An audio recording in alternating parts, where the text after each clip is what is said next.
క్రీస్తునందు ప్రియమైన Jesus army mission YouTube వీక్షకులందరికీ మన ప్రభువును రక్షకుడునైన యేసుక్రీస్తు నామములో శుభవందనాలు తెలియజేస్తూ ఉన్నాను. ఈ యొక్క Jesus army mission YouTube channel ద్వారా మీరు అనేకమైనటువంటి ఆత్మ సంబంధమైన విషయాలు నేర్చుకొని ఆధ్యాత్మికంగా బలపడుతున్నారని మీ విషయంలో నేను సంతోషిస్తూ ఉన్నాను. ఇంకెవరైనా మొట్టమొదటిగా ఈ ఛానల్ చూస్తున్న వాళ్ళైతే తప్పకుండా మీరు సబ్స్క్రైబ్ చేసుకున్నట్లయితే ప్రతిరోజు ఆయా సమయాల్లో ప్రకటించబడుతున్న దేవుని సందేశాలు మీరు విని ఆధ్యాత్మికంగా బలపడతారని నేను మీకు తెలియజేస్తూ ఉన్నాను. ప్రార్థన గురించి మన యొక్క జీసస్ ఆర్మీ మిషన్ యూట్యూబ్ ఛానల్లో అనేకమైన విషయాలు తెలియజేశాను. అయితే ఈరోజు చెప్పే లోతైన సత్యం మీ ఆధ్యాత్మిక జీవితాలకు ఒక గొప్ప ఉజ్జీవాన్ని కలిగించేటువంటిది అయి ఉంది. ప్రార్థన గురించి చాలా సిరీస్, చాలా భాగాలు ప్రకటించడం జరిగింది. అయితే ఈరోజు ప్రకటించబడేటువంటి ఈ విషయం మీరు మీ ప్రార్థన జీవితాన్ని కట్టుకోవడానికి, మీ ప్రార్థన జీవితాన్ని అభివృద్ధి పరచుకోవడానికి చాలా ఉపయోగకరంగా ఉంటుందని ప్రభుపేట నేను మీకు తెలియజేస్తూ ఉన్నాను. ఇందుకు ప్రార్థన భూమి నుండి పరలోకానికి చేరే 2 కార్యాలు ఉన్నాయి. ఆ 2 కార్యాల్లో ఒకటి ప్రార్థన, రెండవది ధర్మ కార్యాలు. ప్రార్థన భూమి మీద నుండి పరలోకములో ఉన్న దేవుని సమ్ముఖంలోకి చేరవలసినటువంటి ఒక దోమము లేక దూపము, ఒక పొగ అని చెప్పాలి. ఎందుకంటే పాత నిబంధన కాలంలో భక్తులు ఎక్కువగా ప్రార్థించినట్టుగా కనిపించదు. కానీ వారు బలులు అర్పించినప్పుడు ఆ బలుల వాసన అంట పరలోకానికి చేరేదంట. అప్పుడు ఆయా సందర్భాల్లో మనం గమనిస్తూ ఉంటే అక్కడక్కడ కొన్ని మంటలు పెడతారు. మంటలు పెట్టినప్పుడు చాలా భయంకరమైన పొగ వస్తుంది. ఒక్కోసారి ఆకాశం వైపు చూస్తే ఈ పొగ అంతా ఎక్కడికి వెళ్ళిందో అని అనుకుంటాం. పొగ ఎక్కడికి వెళ్ళిందో మనకు తెలియకపోవచ్చు, కానీ ఒకటి మాత్రం గుర్తుపెట్టుకోండి, మనం చేసేటువంటి ప్రార్థన పరలోకానికి వెళ్తుంది. మీరు ఎప్పుడైనా అలాగా ఆలోచించారా? ప్రార్థిస్తున్నప్పుడు మీ ప్రార్థన పరలోకమందున్న మా తండ్రి అని ప్రార్థిస్తున్నారు, కానీ మీ ప్రార్థన పరలోకానికి వెళ్తుందా? పరలోకానికి చేరుతుందా? పరలోకానికి చేరేది ప్రార్థనే. ఈ ప్రార్థన కనుక ఎవరైతే నేర్చుకుంటారో, ఈ ప్రార్థించేటువంటి అనుభవాన్ని ఎవరైతే కలిగి ఉంటారో వారు ఎప్పటికీ ఓడిపోరు, వారెప్పటికీ కూలిపోరు, వారెప్పటికీ తొట్టిల్లిపోరు. ఒకవేళ తొట్టిపాటు జరిగినా తిరిగి సరిచేసుకోవడానికి ప్రార్థన సహాయపడుతుంది. ఈ విషయంలో భక్తులు మాదిరికరంగా ఉన్నారు. వాళ్ళు బలహీనమైనప్పుడు, పడిపోయినప్పుడు తిరిగి దేవుని యొద్ద పశ్చాత్తాపపడి వారు తిరిగి వారి జీవితాలను కట్టుకోవడం మొదలుపెట్టారు. అంటే ప్రార్థన ఎంత శక్తివంతమైందో ఎప్పుడైనా ఆలోచించారా? గత వీడియోలో నేను చెప్పాను, ప్రార్థన ఈ సాతానుడు ఎలా చేయకుండా చేస్తాడు అనే విషయాన్ని చెప్పాను. సాతానుడు రకరకాలైన బలహీనతలు పెట్టి ప్రార్థన చేయనీయుడు అని చెప్పాను. అలాగే ప్రార్థనా స్థితిని ఎలా బలపరుచుకోవాలో కూడా చెప్పాను. ఒకవేళ మీరు ఆ వీడియోని చూడకపోతే తప్పకుండా మీకు డిస్క్రిప్షన్లో ఉంటుంది, ఆ వీడియోని చూడండి. అయితే ఈరోజు పరలోకానికి చేరే ప్రార్థన ఎలా ఉంటుంది, ఆ ప్రార్థన ఎలా చేయాలి, అసలు ఎప్పుడైనా ఆలోచించామా? మన ప్రార్థన పరలోకానికి వెళుతుందా అని ఏదో నామకార్థంగా నోటుకొచ్చిన రీతిగా మాట్లాడుతున్నామా? మనము కొంతమంది అధికారుల దగ్గరికి వెళ్ళినప్పుడు మన నోరు ఎలాగుంటే అలాగ మాట్లాడడం. ఎంతటి గొప్పవాడైనా, ఎంతటి విద్యావంతుడైనా, ఎంతటి పేరుగాంచిన వాడైనా కొన్నిసార్లు మౌనంగా ఆలోచించి మాట్లాడాలి. ఒక బాగా ధనమున్న వ్యక్తి, ధనము లేని వ్యక్తి ఇద్దరు పోట్లాడుకుంటున్నారు. ధనము లేని వ్యక్తి ఏమో కొంచెం స్లోగా మాట్లాడుతున్నాడు, ధనమున్న వ్యక్తి ఏమో గంభీరంగా మాట్లాడుతున్నాడు. ఏదో అంటే వాస్తవానికి న్యాయం ధనం లేని వ్యక్తి వైపే ఉంది. ఇతడు అన్యాయం చేశాడు ధనవంతుడు, కానీ ఇతడు ఏం చేస్తున్నాడు తెలుసా? వాటెవర్ ఇచ్చి మాట్లాడుతున్నాడు. నిన్ను చంపేస్తాను అంటున్నాడు, బెదిరిస్తున్నాడు. అయితే ఇతడు మనుషుల మధ్యలో డబ్బున్నవాడిగా ఉన్నాడు కాబట్టి ఇక్కడ అలాగ మాట్లాడుతున్నాడు. వీళ్ళిద్దరు గొడవ కోర్టుకు వెళ్ళినప్పుడు అక్కడ ధనికుడైనా పేదవాడైనా ఎవరైనా ఆ జడ్జికి నమస్కారం చేసి ఆ జడ్జి ఎదుట చాలా శిక్షణగా ఉండాలి. మీరు గమనించండి. అంటే వెళ్ళిన వాళ్ళకైతే తెలుస్తుంది, వెళ్ళకపోతే తెలియదు.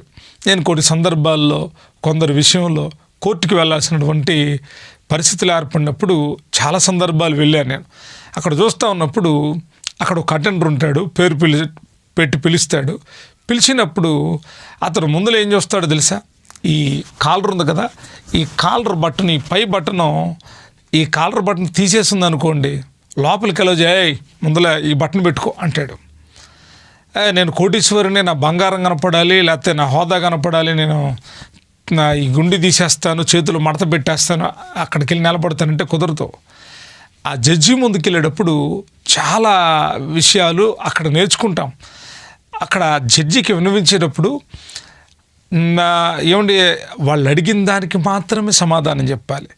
అక్కడ బయట ఉన్న రీతిగా మాట్లాడుతానంటే కుదరదు, న్యాయస్థానం ఒప్పుకోదు. అటుపక్క ఒక లాయర్ ఉంటాడు, ఇటుపక్క ఒక లాయర్ ఉంటాడు. ఈ లాయర్ ఏది అడుగుతాడో ఈ వ్యక్తి చెప్పాలి, ఈ లాయర్ ఏది అడుగుతాడో ఈ వ్యక్తి చెప్పాలి. అంతే తప్ప మధ్యలో ఒకవేళ ఈ పేద వ్యక్తి చెప్తున్న విషయాన్ని నేను ధనవంతుని కాబట్టి అడ్డగిస్తాను, మాట్లాడమాకంటానంటే అక్కడ కుదరదు.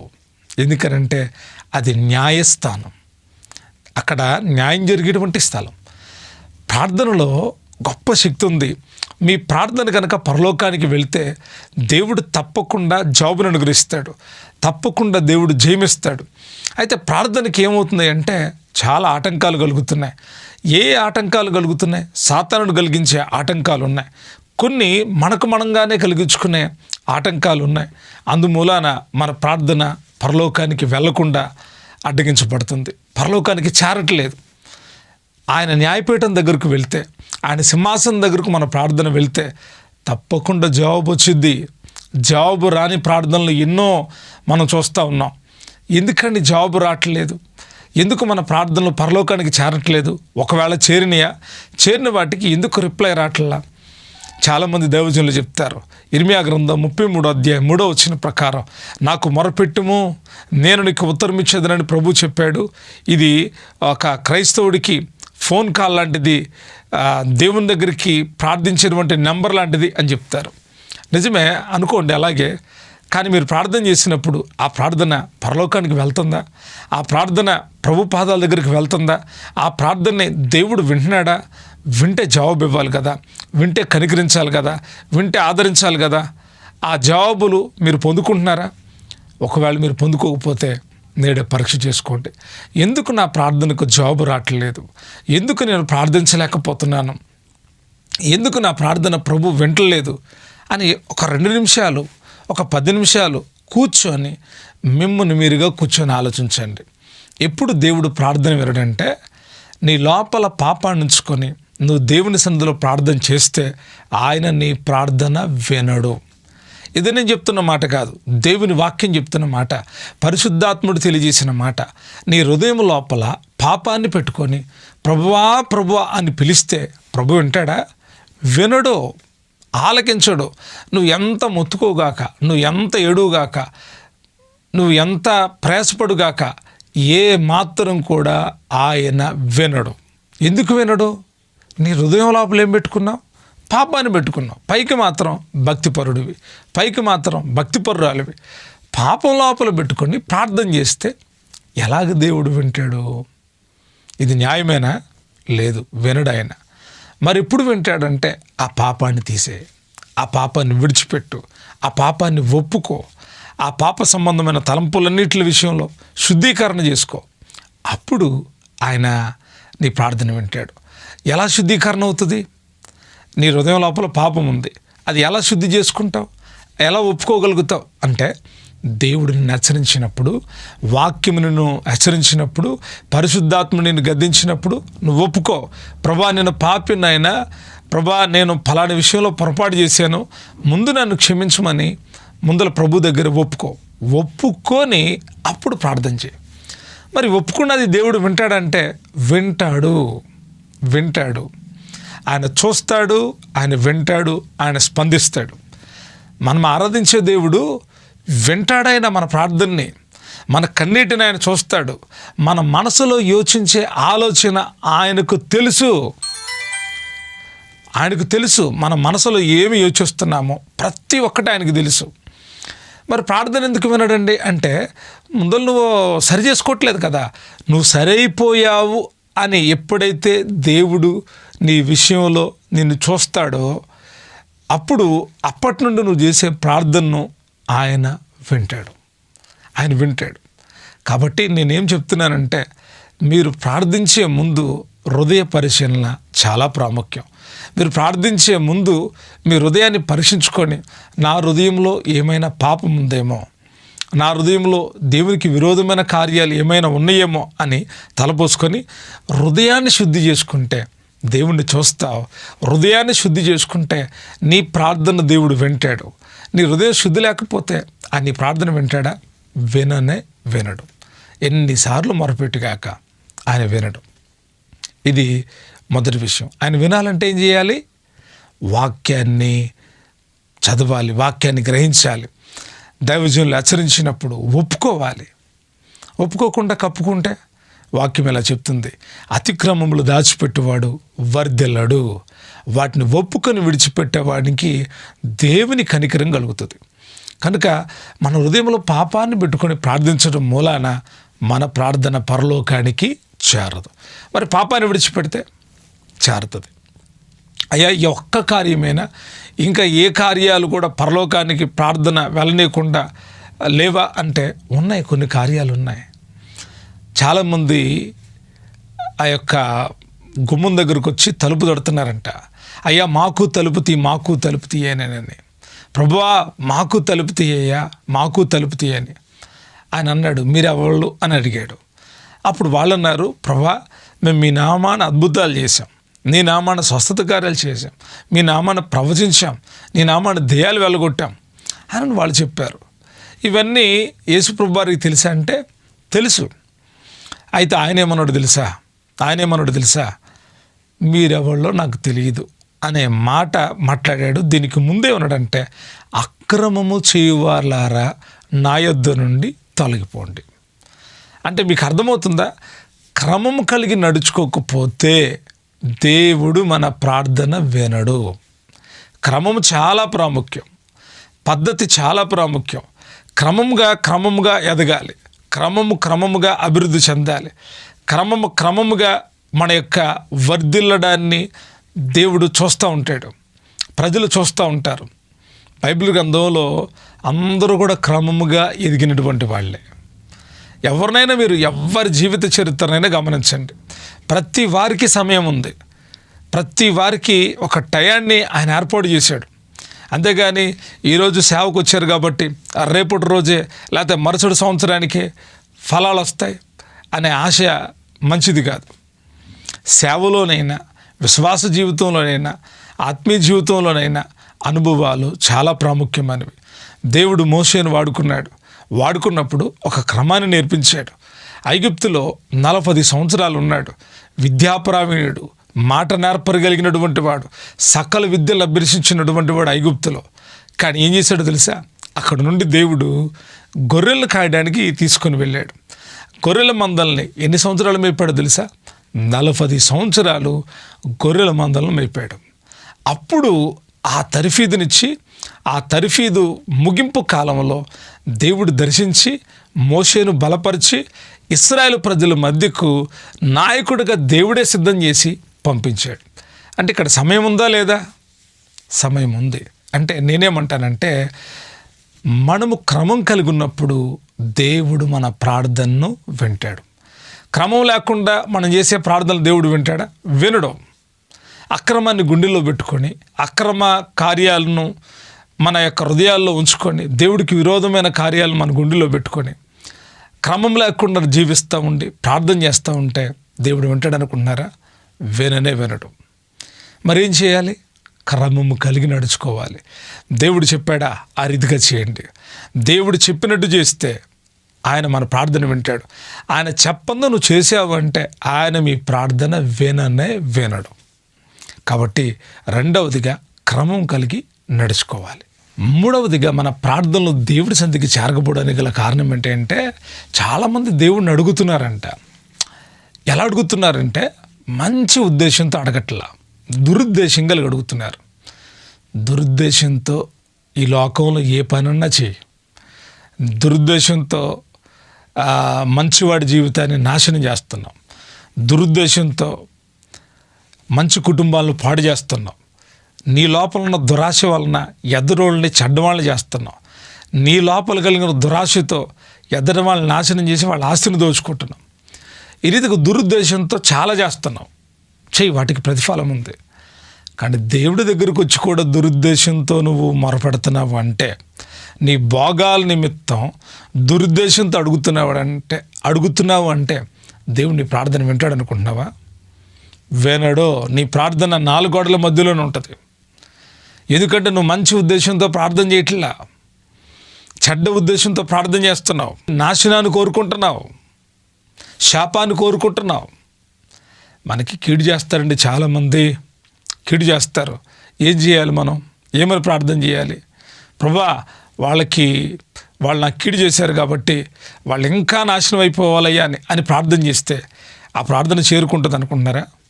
దేవుని సముఖంలోకి ఆ ప్రార్థన చేరదు, ఆ ప్రార్థన చేరదు. మరి మంచి ఉద్దేశం అంటే ఏంటి?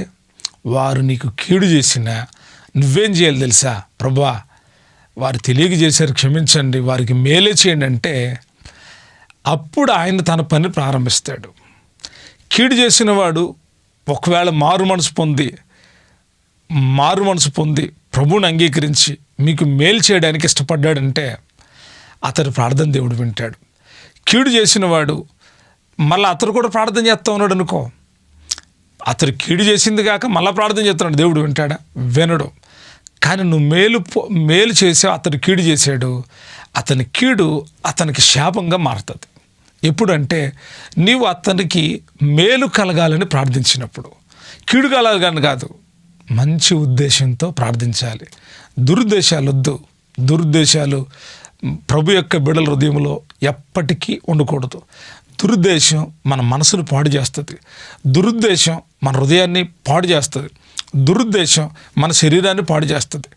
మంచి ఆలోచన, మంచి ఉద్దేశంతో మంచి కార్యం చేయి, అప్పుడు దేవుని ప్రార్థన వింటాడు. యాకోబు రాసిన పత్రికలు అంటాడు, చాలామంది అడుగుతున్నారంట, వారు తమ భోగముల నిమిత్తం దురుద్దేశంతో అడుగుతున్నారు కాబట్టి నేను వారి ప్రార్థన వినడం లేదు అంటున్నాడు. మనము దురుద్దేశంతో ప్రార్థిస్తే ప్రభు వినడు. మంచి ఉద్దేశంతో ప్రార్థన చేయండి. ఇది 3వ కార్యం.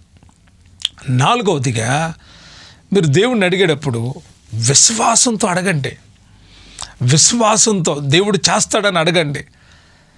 దేవుడు నేను చేస్తున్న ప్రార్థన వింటాడు, నా కార్యం సఫలం చేస్తాడు అని అడగండి. కొన్నిసార్లు డౌట్ వస్తుంది మనకి.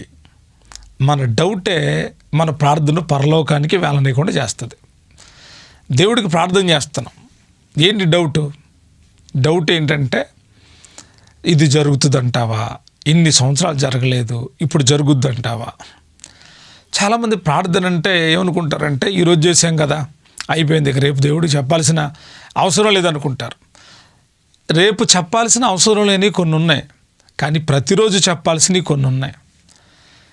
యేసు ప్రభువు వారి శిష్యులకు నేర్పిన ప్రార్థనలో ఏం నేర్పాడు తెలుసా? మా అనుదిన ఆహారము నేడు మాకు దయచేయండి. ప్రభా, ఈరోజు కావలసిన ఆహారం దయచేయండి. ఎప్పుడు అడగాలి ఇది? ఇవాళ అడిగేసాను. ఈరోజు పొద్దున ఉదయకాలన, ప్రభా ఈరోజు కావలసిన ఆహారము, ఈరోజు కావలసినటువంటి కృప, ఈరోజు కావలసిన ఆశీర్వాదం దయచే ప్రభు అన్న. ఇప్పుడు ఇది ఎక్కడి వరకు పనిచేస్తుంది? ఈరోజు వరకే. మరలా నేను ఉదయకాలం లేచి మరలా దేవుణ్ణి అడగాలి. ఎందుకు నాకు అన్నీ ఉన్నాయి. నా ఇంట్లో ఒక నెలకు సరిపడా బియ్యం ఉన్నాయి, ఒక వారానికి సరిపడా కూరగాయలు ఉన్నాయి, అన్ని సామాగ్రి ఉన్నాయి. కానీ నేనేం అడుగుతున్నాను తెలుసా? కృపనివ్వయ్యా దేవా, కృపనివ్వనైనా, నాకు ఆహారాన్ని ఇవ్వయ్యా, తినడానికి ఆహారాన్ని ఇవ్వయ్యా అంటే దేవుడు నన్ను చూసి పిచ్చోడా ఏంటి ప్రార్థన చేస్తున్నావు అంటాడా? కాదు. నేను ఆయన అడుగుతూ ఉంటే ఆయన సంతోషిస్తాడు. అన్నీ ఉన్నా తినడానికి దేవుడు కృపనివ్వాలి, అన్నీ ఉన్నా ఆరోగ్యాన్ని దేవుడు ఇవ్వాలి అంటే ఆ ఆహారం ఆశీర్వదించబడింది అవ్వాలి, ఆ ఆహారం దీవెన కలిగింది అవ్వాలి, ఆ ఆహారం మీద దేవుని కృప ఉండాలి. ఆ కృప కొరకు ప్రతి ఉదయాన లేచి విశ్వాసంతో దేవునికి ప్రార్థన చేస్తే ఆయన కార్యం చేస్తాడు. దుష్టుని నుండి తప్పించయ్యా. ఎందుకో తెలుసా? నీ వెంట నా వెంట దుష్టుడు ఎప్పుడు వెంటాడుతూ ఉంటాడు. వాడి పని అంటే నన్ను పరలోకం వెళ్ళనివ్వకూడదు, నిన్ను పరలోకం వెళ్ళనివ్వకూడదు. కాబట్టి వాడు ఏదో ఒక రీతికి అటాక్ చేస్తాడు. వాడి అటాక్ని ఎదుర్కోవాలి నువ్వు అంటే ఉదయకాలానే చేతులెత్తి ప్రభుకి కృతజ్ఞతలు చెల్లించి ప్రభు సన్నిధిలో విశ్వాసంతో ప్రార్థించు. ప్రతి కీడు నుంచి ఈరోజు తప్పిస్తున్నావు తండ్రి స్తోత్రం అని చెప్పు. ప్రభువా నువ్వు విడిపిస్తున్నావు తండ్రి స్తోత్రం అని చెప్పు. కొన్ని సమస్యలు ఉంటాయి, కొన్ని బాధలు ఉంటాయి, అవి ఎవ్వరికీ చెప్పుకోలేవు, లోపల నలిగిపోతూ ఉంటావు. అయినా విశ్వాసంతో ప్రార్థించు, విశ్వాసంతో ఎదురు చూడు. హన్నా ఎదురు చూసింది, అబ్రహాం ఎదురు చూశాడు. దేవుడు వారి గర్భాలను, వారి పట్ల, వారి జీవితంలో గొప్ప కార్యాలను దేవుడు జరిగించాడు. విశ్వాసం ఏం చేస్తుందంటే నీ ప్రార్థన దేవుని సముఖమునకు వెళ్ళింది అని చెప్పడమే కాకుండా నీ ప్రార్థనకు ప్రతిఫలాన్ని ఇస్తుంది. విశ్వాసం నీకు రిజల్ట్ని చూపిస్తుంది.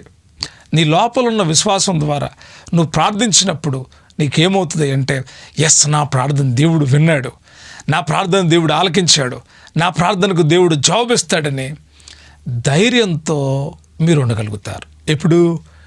విశ్వాసంతో ప్రార్థించినప్పుడు. మరి ఈ విశ్వాసం ఎలా కలుగుతుంది? ఎప్పుడైనా గమనించారా? దేవుని వాక్యం ఒకటే చెప్తుంది, వినుట వలన విశ్వాసం. దేవుని వాక్యాన్ని వింటున్నారా? వింటే కదా విశ్వాసం పెరిగేది. అవిశ్వాసం మాటలు విని నువ్వు ప్రార్థిస్తావు, ఏం ఉపయోగం ఉండదు. కానీ దేవుని వాక్యాన్ని ప్రతిరోజు చదువుతా, దేవుని వాక్యాన్ని ప్రతిరోజు ధ్యానిస్తా, వాక్యంతో సహవాసం చేస్తూ ఉంటే నీ లోపల విశ్వాసం పెరుగుతుంది. నువ్వు ఏలియా వలె ప్రార్థిస్తావు, నువ్వు ఎలీషా వలె ప్రార్థన చేస్తావు. నువ్వు చేసే ప్రార్థన ద్వారా దేవుడు గొప్ప విడుదలిస్తాడు. ఎందుకో తెలుసా? నీ ప్రార్థన చెత్త కుండీలో వేసిన చెత్తలాగా ఉండదు. విశ్వాసంతో కూడిన ప్రార్థన ఎలాగ ఉంటుందో తెలుసా? నేను మొదట చెప్పాను, అంచెలంచెలుగా మిమ్మల్ని అభివృద్ధి చేస్తుంది విశ్వాసంతో కూడిన ప్రార్థన. కాబట్టి ఆధ్యాత్మిక జీవితంలో 4వదిగా విశ్వాసంతో ప్రార్థించే నీ ప్రార్థన పరలోకానికి చేరుతుంది. 5వదిగా మీ ప్రార్థన పరలోకానికి వెళ్ళాలంటే తగ్గించుకొని ప్రార్థన చేయండి. తగ్గింపు కలిగిన ప్రార్థన దేవుడికి చాలా ఇష్టం. తగ్గించుకొని తన్ను తాను తగ్గించుకునే వాళ్ళంట ప్రభు ఇచ్చిస్తాడంట. తగ్గింపు నేర్చుకోవాలి. తగ్గింపుతో కూడిన ప్రార్థన. 2 దేవాలయానికి వెళ్ళారు. ఈ స్టోరీ చాలాసార్లు మనం విన్నాం, అయితే క్లుప్తంగా మీకు వివరిస్తాను. ఒకడు పరిసయ్యుడు, మరొకడు సుంకరి. పరిసయ్యుడు దేవాలయం లోపలికి వెళ్ళి తాను చేస్తున్న కార్యాలన్నీ దేవుడికి చెబుతూ నేను ఈ సుంకరు లాంటి కాదయ్యా అని ప్రార్థిస్తూ ఉన్నాడు. మరి సుంకరేమో ప్రభా నీ వైపు చూడ్డానికి కూడా నాకు ధైర్యం లేదయ్యా, నేను పాపిని ప్రభా అంటా ఉన్నాడు. హృదయాంతరంగాన్ని శుద్ధి చేసుకున్నాడు సుంకరి. కానీ పరిసయ్యుడేమో పైభక్తి చేస్తూ ఉన్నాడు. నేటి కాలంలో కూడా చాలామంది పరిస్థితి అలాగే ఉంది. పైభక్తి బాగుంది కానీ అంతరంగము దోపుతో నిండిపోయి ఉంది, అంతరంగం పాపంతో నిండిపోయింది, అంతరంగములో భయంకరమైన కార్యాలు ఉన్నాయి. ఒప్పుకోలు లేదు, తగ్గించుకునేటువంటి అనుభవం లేదు, ప్రతి విషయంలో హెచ్చించుకోవడం, ప్రార్థన పరులు అని హెచ్చించుకోవడం. ఏముండదు వాళ్ళ దగ్గర ప్రార్థన, కానీ మేము ఏదో ప్రార్థన చేస్తున్నామని చూపించడం. ఇవన్నీ దేవుడు కోరుకునే ప్రార్థనలు కాదు. దేవుడు కోరుకునే ప్రార్థన అంటే తగ్గించుకోవడం చాలా ప్రాముఖ్యం. దావీదు తగ్గించుకున్నాడు, గిద్యోను తగ్గించుకున్నాడు, భక్తులందరూ కూడా మేము ఎంతటి వారమని తగ్గించుకున్నారు. ఈరోజు అలా తగ్గించుకొని మీరు ప్రార్థన చేయగలిగితే మీ ప్రార్థన పరలోకానికి చేరుతుంది. లేదయ్యా మేము అతిశయంతో చేస్తాం, గర్వంతో చేస్తాం, చేయండి. మీరు గొప్ప కోసం ప్రార్థన చేస్తే దేవుడు వింటాడు అనుకుంటున్నారా? దేవుడు వినడు. కనుక మనం గమనించాలి, మన ప్రిపరేషన్ బట్టే మనకు బ్లెస్సింగ్స్ ఉంటాయి. అంటే మనం ఎంత తగ్గించుకుంటామో దేవుడు అంతగా మనల్ని ఇచ్చిస్తాడు, దేవుడు అంతగా మనల్ని వర్ధలు చేస్తాడు. తగ్గించుకొని చేసే ప్రార్థన పరలోకానికి వెళ్తుంది. ఎప్పుడు కూడా అనాలి, ప్రభా నేను అంతటి వాడినయ్యా, నేను పెద్ద గొప్ప భక్తిపరుని కాదయ్యా, నేను తెలివిగలవాడిని కాదయ్యా, నేను జ్ఞానవంతుని కాదయ్యా, నేను నీతిమంతుని కాదయ్యా అని తగ్గించుకుంటే ఆయన నిన్ను సరిచేయడం మొదలు పెడతాడు. నీకు జ్ఞానాన్ని ఇస్తాడు, నీకు పరిశుద్ధతనిస్తాడు, నీకు నీతి కలిగిస్తాడు, నిన్ను బలపరుస్తాడు, ధైర్యపరుస్తాడు, నీకు సాయం చేస్తాడు. నాకు ఏ సాయం అవసరం లేదు, నాకు అన్నీ ఉన్నాయి అని అంటే ఆయనే సాయం చేస్తాడు. తగ్గించుకుంటే ఈ రీతిగా ఆశీర్వాదాలు కలుగుతాయి. కనుక తగ్గింపు కలిగి ప్రార్థన చేయండి. దేవుడు మిమ్మును మీ కుటుంబాలను ఆశీర్వదించును గాక. ప్రియ సహోదరులారా, ఈ సిరీస్లో ప్రార్థన పరలోకానికి చేరాలంటే కలిగే ఆటంకాలు ఏంటి, ఆ ప్రార్థన చేరాలంటే ఏం చేయాలనే విషయాన్ని మీరు తెలుసుకున్నారు. తప్పకుండా మీరు ప్రతిరోజు ప్రార్థించండి, ప్రార్థనా వీలుగా మారండి. మీరు మారటమే కాదు, మీ తోటి వారిని కూడా ప్రార్థన గుంపులోకి నడిపించండి. ప్రార్థన చేయడం రాని వారికి ప్రార్థన నేర్పించండి. మీరు ప్రార్థించండి, మీ తోటి వారితో కలిసి ప్రార్థించండి. మీ ప్రార్థనలు ఫలభరితం అవునుగాక. మీ ప్రార్థనలు మీ సంఘానికి, మీ సంఘ కాపరికి క్షేమం కలుగు చేయనుగాక. సంఘ క్షేమాభివృద్ధిలో మీ ప్రార్థన గొప్ప విజయవంతంగా ఉండునుగాక. ఆ రీతిగా పరిశుద్ధాత్మ దేవుడు మిమ్మల్ని నడిపించునుగాక. Thank you. God bless you. దేవుడు మిమ్మల్ని దీవించునుగాక. ఆమెన్.